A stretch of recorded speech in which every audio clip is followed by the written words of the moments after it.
দ্বিতীয় বিশ্বযুদ্ধের বিজয় ও জাপানের আনুষ্ঠানিক আত্মসমর্পণের ৮০ বছর পূর্তিতে বেইজিংয়ের তিয়ানআনমেন স্কয়ারে হয়ে গেল এক মহাসমারোহ। ৫০,০০০ দর্শকের সামনে আকাশে ফ্লাইপাস্ট, মাটিতে সামরিক বাহিনীর পদযাত্রায় চীনের শক্তি প্রদর্শনের বিরল আয়োজন। কুচকাওয়াজে দেখা গেল সামরিক বাহিনীর ভান্ডারে যোগ হওয়া হাইপারসনিক মিসাইল, অত্যাধুনিক ড্রোন আর সজ্জিত ট্যাঙ্ক। প্রথমবারের মতো প্রকাশ্যে আসে সমুদ্র, স্থল আর আকাশ এই ৩ প্ল্যাটফর্ম থেকে নিক্ষেপযোগ্য পারমাণবিক অস্ত্র। ছিল আকাশ থেকে নিক্ষেপযোগ্য ক্ষেপণাস্ত্র জিংলেই-1, জুলাং-3 সাবমেরিন থেকে উৎক্ষেপণযোগ্য মিসাইল আর ভূমি থেকে ডংফেং-61 ও ডংফেং-31, যেগুলোকে বলা হচ্ছে চীনের কৌশলগত শক্তি।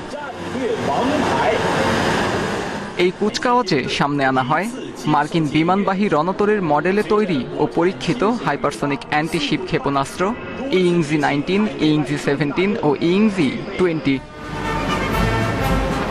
প্যারেডে নজর কাড়ে আরও কিছু সমরাস্ত্র, ক্রুজ মিসাইল চাংজিয়ান-20A, ইংজি-18C, চাংজিয়ান-1000 এবং হাইপারসনিক মিসাইল ইংজি-21, ডংফেং-17 ও ডংফেং-26D।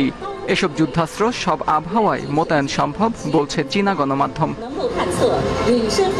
বিশেষজ্ঞদের মতে এই কুচকাওয়াজ শুধু সামরিক সক্ষমতার প্রদর্শন নয়, বরং ভূ রাজনৈতিক প্রতিদ্বন্দ্বিতার মঞ্চে চীনের শক্তিশালী অবস্থান জানান দেয়ার কৌশলও।